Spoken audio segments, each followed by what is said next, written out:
Government ने अभी एक सर्कुलर निकाला है, सर्कुलर नंबर 4/2022, और ये है टीडीएस से रिलेटेड।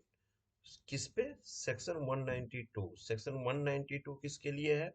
सैलरी वाले पर्सन के लिए है सेक्शन 192। और ये 15 मार्च 2022 को सर्कुलर निकाला गया। हम लोगों के साथ ना एक समस्या क्या होती है एम्प्लॉयज के साथ, देखिए ये 127 पेज 127 पेज का है, जिसमें इन्होंने बहुत ही बारीकी से आपको सैलरी के बारे में समझाया है। फिर उसका रेट ऑफ टैक्स क्या होगा, सरचार्ज क्या होगा, डिडक्शन क्या होगा, सारा कुछ इसमें बताया गया है। तो आज हम लोग ना सिर्फ कवर करेंगे व्हाट इज सैलरी। इसको हम सिर्फ देखेंगे आज, सिर्फ सैलरी का डेफिनेशन देखेंगे। परक्विजिट और प्रॉफिट इन ल्यू भी हम नहीं देखेंगे। लफड़ा क्या होता था, टीडीएस कैसे कट रहा है, नहीं कट रहा है, ये सारी चीजों को जो सवाल हो जाता था लोगों का, उन सवाल का जवाब देने के लिए इस सर्कुलर को पास किया गया। अब इसमें सारी चीज आपको बताया जाएगा कि क्या कैलकुलेशन मेथड है, क्या रिलीफ है, एरियर क्या है, एडवांस क्या है, ये सारी कुछ इसमें बताया गया है। और इसका मैं आपको मतलब इतनी बड़ी है तो एक दिन में तो होगा नहीं, हम पार्ट पार्ट करके आपको बताएंगे। इसमें आपने देखिए डिडक्शन जो है एटीसी, एटीडी, टीटीबी, एटीजी, एटीजीजी, ये वो सारे भी जानकारी आपको दिए गए। तो उसके साथ साथ इन्होंने एनेक्जर्स दे दिए हैं, वो एनेक्जर्स भी हम आपको बता देंगे। तो अभी आज मैं जो स्टार्ट करता हूँ, ये सर्कुलर 15 मार्च 2022 को सर्कुलर नंबर 4/2022 आया है। इसको हम अभी डिस्कस करते हैं, जिसमें से पहला चीज है कि definition of salary, perquisite and profit in lieu of salary, section 17। तो ये समझिएगा, बहुत बारीकी से ध्यान से समझिएगा। और कहीं क्वेरी हो तो आप मुझे व्हाट्सएप कर देना 8448610923 पे। मैं अपने चैनल का जो ग्रुप है, व्हाट्सएप ग्रुप, वो भी दे दूंगा नीचे डिस्क्रिप्शन में। साथ ही टेलीग्राम पे भी हमने ग्रुप बना दिया है, उसका भी मैं आपको लिंक दे दूंगा। उसमें अभी 5-7 लोग हैं, ये 2-4 दिन पहले शुरू किया हूँ। सबसे पहली बात आप जानिए इनकम टैक्स एक्ट में कि सैलरी है क्या। और सैलरी है क्या, उससे पहले आपको जानना पड़ेगा कि सैलरी पे चार्ज क्या है। सैलरी पे चार्ज करने का क्या बेस है, सैलरी पे टैक्स जो कटना है उसका बेस इन्होंने क्या लिया। तो बेसिस ऑफ चार्ज जो है इनकम टैक्स का, वो है सेक्शन 15। देखिए इस वीडियो को एम्प्लॉय तो देखिए ही देखिए, इसके साथ साथ अगर आप बीकॉम के स्टूडेंट हैं, सीए इंटर के स्टूडेंट हैं, सीएस सीडब्ल्यूए के स्टूडेंट हैं, तो वो भी देख सकते हैं, नॉलेज पर्पज से भी और भी कोई देख सकते हैं। बहुत बारीकी से लूंगा ताकि आप लोगों के एग्जाम में भी अगर आता है तो मतलब स्टूडेंट देख सकते हैं, जिनको इजी रहेगा। तो ध्यान से समझिएगा, स्टूडेंट, प्रैक्टिशनर, अकाउंटेंट, सब लोग देख सकते हैं इसको। तो सबसे पहली बात है बेसिस ऑफ चार्ज। और बेसिस ऑफ चार्ज का सेक्शन कितना है? 15, आपको याद रखना है। यहाँ पे कह रहा है कि as per section 15 of the act the following incomes are chargeable to income tax under the head salary. ये सारे इनकम कवर होंगे, लेकिन समझिए क्या है। सबसे पहली बात समझिए, जो सैलरी होती है ना दोस्त, सैलरी जो टैक्स एरियर मतलब टैक्स जब रिस्पॉन्ड कर जाता है, बेसिस जो हो जाता है यानी चार्ज हो जाता है, वो होता है रिसीट बेसिस या ड्यू बेसिस। जो दोनों में पहले होता है, salary is taxable on receipt और due whichever is earlier. Due हो गया वो या रिसीट हो गया वो, मान लो ड्यू से पहले रिसीट हो गया, तो वहीं पे आपको टैक्स देना पड़ जाएगा, इनकम टैक्स। अब यहाँ पे ड्यू में देखो एक्रूअल बेसिस होता है और एक ड्यू होता है। देखो एक्रूअल और ड्यू दोनों दो चीज होता है, ध्यान से समझिएगा मेरी बात। एरियर इसमें समझिए, एक्रूअल और ड्यू क्या होता है। अगर आपको पेमेंट रिसीव करने के लिए जो राइट है वो एराइज हो गया, यानी जैसे बैंक वाले को आप देखते होंगे जो इंटरेस्ट आपको नहीं दे देगा 31 मार्च को, लेकिन वो एक्रूअल बेसिस पे एक्रूड कर देता है, फाइनल कर देता है कि हम आपको इतना देंगे अमाउंट, तो वो ड्यू तो नहीं किया, पेमेंट आपका एराइज हो गया। और ड्यू क्या होता है? When the right to enforce payment right, जब इन्फोर्स हो जाता है, जब आप ड्यू करने के लिए मांगने के हकदार हो जाते हो, उसको ड्यू कहा जाता है। जैसे मान लीजिए मार्च 2022 अभी चल रहा है, मार्च 2022 की जो सैलरी है आपको 7 अप्रैल 2022 में मिलना है, तो यहाँ पे ड्यू कब हो रहा है? ड्यू आपका हो रहा है फाइनेंशियल ईयर 22-23 में, और एक्रुअल बेसिस पे चले जाइए तो 21-22 हो गया, एक्रुअल हो रहा है 21-22 में। तो ये चीज आपको देखना पड़ेगा, इसी तरह से बैंक में करता है, तो वहां पे जो सेक्शन का चार्जिंग होता है, अगर अब यहाँ पे एक चीज क्लियर किया है कि ड्यू या रिसीट जो दोनों में पहले होता है, तो सैलरी वाले केस में क्या होता है कि बुक्स ऑफ अकाउंट्स में क्या किया जाता है, 31 मार्च को ही ड्यू भी कर दिया जाता है, एक्रूल भी कर दिया जाता है, और आपको कई जगह जैसे 1 तारीख को सैलरी मिल जाती है, कई जगह उसी दिन दे देता है सैलरी, और कई दिन 7 तारीख को देता है। वो लोग फैक्ट्री एक्ट के हिसाब से चलते हैं, कुछ जगह पे 10 तारीख तक सैलरी लेकिन दे देना पड़ता है, वो मेन पावर के हिसाब से होता है, फैक्ट्री एक्ट के लॉ है, वो अलग चीज है, उसकी चर्चा हम अभी नहीं करेंगे। तो ये आपको ध्यान रखना है कि रिसीट या ड्यू जो पहले होगा वहां पे सैलरी पे आपको टैक्स चार्ज हो जाएगा, ये बेस हो जाता है, बेसिस ऑफ चार्ज है सेक्शन 15। एरियर ऑफ सैलरी जो होता है अगर प्रीवियस ईयर का है, क्लियर समझिए, arrears of salary not chargeable to tax in an earlier previous year are taxable in the previous year in which it is paid. Salary की जो arrear होती है, वो एरियर कब आपको उस पे कब टैक्स लगेगा? एरियर जो सैलरी का है वो टैक्सेबल तो होगा, लेकिन कब होगा? अगर रेट्रोस्पेक्टिव इफेक्ट होता है तब तो वो उसी समय होगा, अदरवाइज इसका नियम है कि जब ये पेमेंट किया जाता है arrear, arrear are taxable in the previous year in which it is paid, जब पेड हो जाता है एरियर का उस समय पे इसका टैक्स इस पे लगेगा, इस पे इनकम टैक्स काटा जाएगा। उसके बाद ये आपको ध्यान रखना है, अगर कोई सैलरी एडवांस में आपको दिया जाता है, तो जिस समय एडवांस में आपको दिया जाता है उसी समय उसी पे आपको टीडीएस कट जाएगा। एनी सैलरी, अगर आपको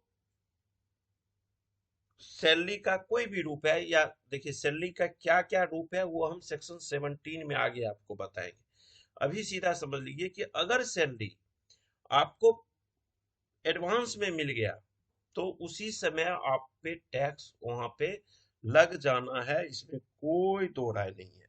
और एक एक्सेप्शनल चीज अभी मैं बता रहा हूं कि अगर कोई भी सैलरी है, बोनस है, या कुछ भी तरह का जो सैलरी के सेक्शन 17 को कवर करता है, सेक्शन 17 के अंदर आता है, वो अगर किसी फर्म के पार्टनर को मिलता है, जैसे कोई फर्म हम खोल रखे हैं, जैसे मैं राम हूँ, राम और श्याम मिलके एक फर्म खोल रखा है, तो फर्म के पार्टनर को जो मिलेगा पैसा वो सैलरी में नहीं माना जाएगा, वहां पे चार्ज नहीं लगेगा सेक्शन 15, वो इनकम जो है पीजीबीपी में चला जाएगा। ये एक्सेप्शनल है, इसको आपको ध्यान रखना पड़ेगा, ठीक है? ये चीज इंपॉर्टेंट चीज है, ये अपने आप को ध्यान रखना है आपको, इसमें ये भूलने की चीज नहीं है। एडवांस सैलरी के डेफिनेशन में जैसे मैं आपको बताया कि, और एक चीज और ध्यान रखिएगा, सैलरी में सैलरी तभी चार्जेबल होगा जिस समय सैलरी का लेन देन हो रहा है, उस समय एम्प्लॉयर और एम्प्लॉय लेने देने वाला जो पैसा दे रहा है और जो पैसा ले रहा है, उस दोनों के बीच एम्प्लॉयर और एम्प्लॉय का रिलेशन होना चाहिए, ठीक है? यहाँ पे अपना ध्यान रखना। और एडवांस सैलरी जब बंदा रिसीव कर लेता है ना, एम्प्लॉय, चाहे वह ड्यू हो या नहीं हो, ये ध्यान रखिएगा, उसी समय आपको उस पे टीडीएस लग जाएगा, यानी कि उस पे इनकम टैक्स लग जाएगा, ठीक है। अब हम आपको एक और चीज यहाँ पे बताएंगे एरियर के बारे में। एक वर्ड यूज हुआ था यहाँ पे एरियर के लिए। देखिए एरियर क्या होता है। नॉर्मली जो है सैलरी जो है, एरियर जो सैलरी की एरियर है वो ड्यू बेसिस पे ही चार्ज किया जाता है। ठीक है ना। ये आपको एकदम ध्यान रखना है कि जो एरियर्स वगैरह भी है वो ड्यू बेसिस पे चार्ज होते हैं नॉर्मल रूप में। अब हम यहाँ पे एक इम्पोर्टेंट चीज और करेंगे कि जो इनकम फ्रॉम सैलरी टैक्सेबल होगा ड्यूरिंग द ईयर, उसको कंजिस्ट करना चाहिए क्या क्या, कि सैलरी जो ड्यू है एम्प्लॉयर से होना चाहिए। अब एम्प्लॉयर में एक चीज और आपका सवाल आएगा, या आप डेली बेस पे अगर आप अकाउंट्स में है, अगर आप स्टूडेंट नहीं है तो प्रैक्टिकली भी देखते होंगे कि क्या होता है कि ईयर जैसे फाइनेंशियल ईयर अभी 21-22 चल रहा है, किसी आदमी ने क्या किया, दिसंबर 2021 तक किसी और कंपनी में नौकरी किया और 1 जनवरी 2022 से आपकी कंपनी में आ गया। जब आपकी कंपनी में यानी कि 9 महीना तो वो कहीं और काम किया दिसंबर तक, 3 महीना जनवरी फरवरी मार्च में आपके यहाँ पे काम किया, तो एम्प्लॉयर लॉ में सीधा कहता है कि सैलरी ड्यू फ्रॉम एम्प्लॉयर। अब एम्प्लॉयर का मतलब होता है इंक्लूडिंग फॉर्मर एम्प्लॉयर भी, और चाहे वो पे करे या ना करे, सैलरी उसका दे ना दे, लेकिन अगर ड्यू हो गया तो उस पर टैक्स लगना ही लगना है।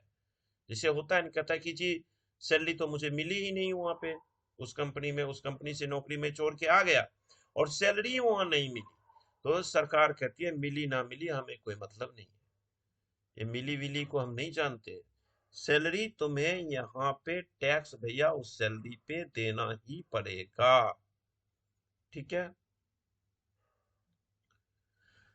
ये आपको यहाँ ध्यान रखना, फॉर्मर एम्प्लॉयर जरूर जोड़िएगा। कई लोग क्या करते हैं कि आपके पास आएंगे और टैक्स बचाने के लिए कह देंगे जी हमने तो काम ही नहीं किया पिछली कंपनी में, मतलब 9 महीना हम बैठे रहे। तो उस केस में आप क्या करिए, उस केस में उसका बायोडाटा देख लीजिए। बायोडाटा में 9 महीना कोई बैठा नहीं दिखाता है। अगर आपकी कंपनी का एचआर टीम सही है, ये एमएनसी वगैरह के या कॉर्पोरेट सेक्टर के तो एचआर टीम सही होती है होते, वो लोग तो पता करके ही रखते हैं, प्रीवियस एम्प्लॉयर को फोन करके उसके बंदे के बारे में जान करके। लेकिन आपको ये भी ध्यान रखना होगा कि उस बंदा से जो हम ले रहे हैं, अगर वो 9 महीना बायोडाटा हम दिखा रखा है, तो उस केस में ना मोटा मोटी आप लोग क्या किया करो कि 10%, मतलब मान के जैसे मान लो आज उसका अगर 20,000 रुपया दे रहे हो ना सैलरी, तो मान के चलना कि पिछले कंपनी में देखो, ऑब्वियसली पिछली कंपनी से कुछ ज्यादा पैसा ले रहा होगा तभी हमारी कंपनी में आया, तो 10% कम कर दो वहां पे। मान लो कि हमने 10% इंक्रीज दिया है, इंक्रीमेंट इसको दिया है, और उस 10% कम पे टीडीएस काट लो, लेकिन काटो जरूर क्योंकि ये सब नौटंकी करने वाले होते हैं।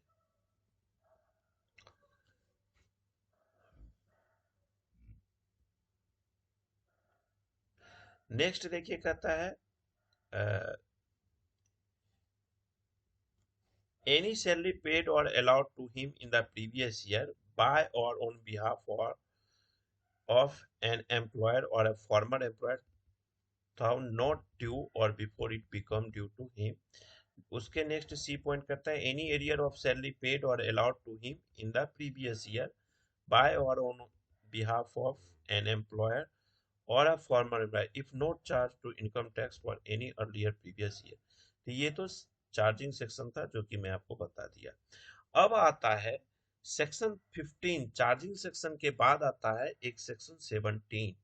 सेक्शन 17 जो है वो आपको सैलरी, परक्यूजिट और profit in lieu of salary के बारे में डिफिनेशन करता है। तो सेक्शन 17(1) आपको सैलरी के बारे में बताता है। तो पहले जान लेते हैं सेक्शन 17 क्या है। देखिए इनकम टैक्स के पर्पस से अगर आप सैलरी को जानना चाहोगे ना, अ, बहुत वास्ट है, बहुत बड़ा है, मच वाइडर है। जो नॉर्मल लोग समझते हैं ना सैलरी, मतलब नॉर्मली अंडरस्टूड की जो बात है, उससे कई गुना बड़ा है सैलरी का definition as per income tax. Salary का जो मतलब आप सीधा समझिए, मॉनेटरी पेमेंट्स और नॉन मॉनेटरी पेमेंट्स दोनों का जो अ, संगम है ना, वो सैलरी कहलाता है इनकम टैक्स एक्ट में। मॉनेटरी में आपको जैसे आ गया बेसिक सैलरी, बोनस, कमीशन, किसी तरह का अलाउंस वगैरह है, ये हो गया मॉनेटरी में।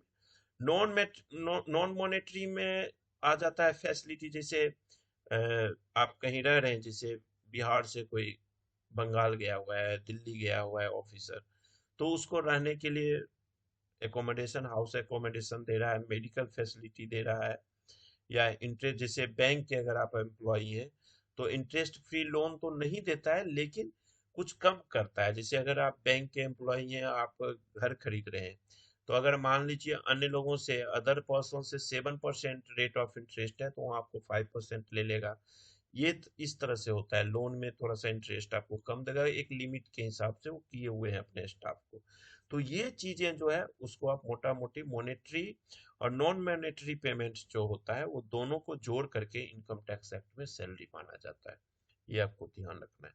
अब आज जो मैं कवर करूंगा, सिर्फ करूंगा 17(1), सेक्शन 17(1) की क्या है सैलरी। परक्विजिट्स वगैरह हम बाद में बात करेंगे, परक्विजिट्स और ल्यू ऑफ सैलरी हम कल बात करेंगे, मतलब दूसरी वीडियो में। आज की वीडियो में हम सिर्फ जानते हैं सैलरी। अब देखो क्या होता है, सैलरी को ना वेजेज भी मानते हैं। अब जब फैक्ट्री एक्ट में जो है वो है, इनकम टैक्स में वेजेस का डिफिनेशन कहीं से भी अलग से नहीं दिया गया। सैलरी, वेजेस, डायरेक्टर रेमुनरेशन, ये सारी चीजें ना सैलरी में ही कवर होते हैं। सब पे टीडीएस का रेट वही रहेगा, जो डायरेक्टर रेमुनरेशन पे रहेगा वही सैलरी पे रहेगा, और वही वेजेस वालों पे भी रहेगा। लेकिन वेजेस वगैरह का डेफिनेशन, सैलरी का डेफिनेशन, ये फैक्ट्री एक्ट अलग देती है। हमें फैक्ट्री एक्ट से मतलब नहीं है, हमें मतलब है इनकम टैक्स एक्ट से। तो इन्होंने वर्ड इसलिए लिख दिया कि आपका एक आम नॉर्मल पर्सन का सवाल होगा कि वेजेज सर कहाँ जाएगा, तो भाई वेजेज भी सैलरी है। किसी भी तरह का एन्यूटी है या कोई पेंशन है, पेंशन में भी मैं बताऊंगा आगे, थोड़ा सा है इसमें डिफिनेशन। ग्रेचुइटी है, कोई फीस है, कमीशन है, परक्यूजिट्स है, या profit and lieu of or in addition to any salary or wages, any advance of salary, salary का एडवांस भी सैलरी में आएगा, any payment received by an employ in respect of any period of leave not availed of by him. अगर जैसे कोई, क्या होता है, एक केस क्या होता है, any payment received by an employ in respect of any period of leave not availed. अगर लीव इनकैशमेंट जिसको कहते हो, जैसे आपका क्या होता है, लीव इनकैशमेंट, ईएल बच गया और आपने छुट्टी नहीं लिया, आप घर नहीं गए, और जो अब आपका 15-16 लीव इनकैशमेंट बचता है, उसका आपको क्या होता है, लीव का कैश मिल जाता है, सैलरी मिल जाती है, पैसा मिल जाता है, इसलिए तो कहते हैं लीव इनकैशमेंट। तो जो ईएल का जो पैसा मिल जाता है, अर्न लीव का जो पैसा मिल जाता है, लीव इनकैशमेंट हो जाता है, वो भी सैलरी के रूप में माना जाता है। The portion of the annual accretion to the balance at the credit of an employee participating to a recognized program। PF वाला भी जो पंगा है, वो भी आपका सैलरी में माना जाएगा। 12% का जो आपका कंट्रीब्यूशन पीएफ में कटता है एम्प्लॉय का, उससे ऊपर का जो भी पार्ट है वो भी आपको माना जाता है। आप देखिएगा आजकल के सैलरी में सीटीसी बोला जाता है, जो सीटीसी आता है वो ये सारी चीजें आपको दिखाता है। और उसके बाद interest credited on the balance to the credit of the employee in so far as it is allowed at the rate exceeding such rate as may be fixed by central government by notification in the official gazette में देते रहता है। अगर किसी तरह का interest है तो वो सारी चीजें भी आपको आ जाते हैं। और मतलब किसी भी तरह का, या अगर आपको पेंशन देती है 80CCD में अगर सेंट्रल गवर्नमेंट का कोई भी फंडा है, कोई कंट्रीब्यूशन पेंशन स्कीम में दे देता है सेक्शन 80CCD में, तो वो सारी चीजें भी या और भी तरह की कोई भी नोटिफाई किया जाता है गवर्नमेंट के थ्रू और वो पैसा देता है, तो वो सारे के सारे आपको सैलरी में ही आते हैं। क्लियर? तो ये मतलब करीब करीब सारी चीजें कवर कर जाता है। एक चीज आपको पेंशन का जो मैंने वर्ड लिया था वहां पे एक चीज एक्स्ट्रा मैं बताता हूँ। जो फैमिली पेंशन है, वो फैमिली पेंशन आपका सैलरी में कवर नहीं होगा। फैमिली पेंशन जो है वो आता है इनकम फ्रॉम अदर सोर्स में। क्योंकि जैसे फैमिली पेंशन किसको मिलता है? फैमिली पेंशन तब मिलता है जब कोई एम्प्लॉय जॉब कर रहा है एंड या तो वो रिटायर्ड हो गया और रिटायर्ड होने के बाद वो मर गया। मर गया तो पेंशन अब होता नहीं है कि जो एम्प्लॉय है पहले तो वो रिटायर कर गया तो उसको पेंशन मिल रहा है। अब रिटायर करने के बाद वो राम नाम सत्य हो जाता है, अल्लाह खुदा का प्यारे हो जाता है। तो फिर उसके जो भी बारिश है जो उस पे डिपेंडेंट है, जैसे वाइफ को माना जाता है डिपेंडेंट, तो पेंशन का जो पार्ट होता है वो फॉर्म में पहले भरवा लिया जाता है। तो वो पेंशन जो उनकी वाइफ को मिलने लगता है तो वो फैमिली पेंशन हो गया। तो जो वाइफ को पेंशन मिलने लगता है तो वो अर्निंग तो वाइफ नहीं कर रही है, वो खुद तो सैलरी नहीं ले रही है, वो खुद के काम का पेंशन नहीं ले रही है, खुद के काम की सैलरी नहीं ले रही है। तो उस केस में इसको फैमिली पेंशन कहते हैं। तो उसके लिए अदर इनकम हो गया ना, उसके लिए मेन स्ट्रीम का इनकम नहीं है, इसलिए उसको इनकम फ्रॉम अदर सोर्स में कवर किया जाता है। और यहाँ पे सैलरी का टीडीएस सेक्शन 192 नहीं कवर होगा। तो आज मैं यहीं पे खत्म करता हूँ। उसके बाद परक्यूजिट है सेक्शन 17(2), वो हम चर्चा बाद में कर लेंगे। फिर दो चीज में छोड़ रहा हूँ, दोनों चीज हम एक साथ कर लेंगे। हाँ, दो चीज हम छोड़ रहे हैं वो दोनों हम एक साथ कर लेंगे। तो section profit in lieu of salary एक बच गया और एक परक्यूजिट्स बच गया। ये दोनों हम एक साथ कर लेंगे। आज हम सर क्योंकि वीडियो बड़ी हो जाएगी तो यहाँ तक हमने आज कवर कर लिया कि सैलरी क्या होती है। और आज हमने यहाँ तक में दो सेक्शन कवर किया, सेक्शन 15 चार्जिंग सेक्शन और सेक्शन 17 सबसेक्शन 1 की सैलरी का डेफिनेशन क्या है। तो आई होप कि आपको क्लियर हो गया होगा। अगर कोई क्वेरी हो तो आप हमें व्हाट्सएप कर दीजिएगा, आपके सवाल को मैं अगले वीडियो में कवर करूंगा। Thank you, bye bye.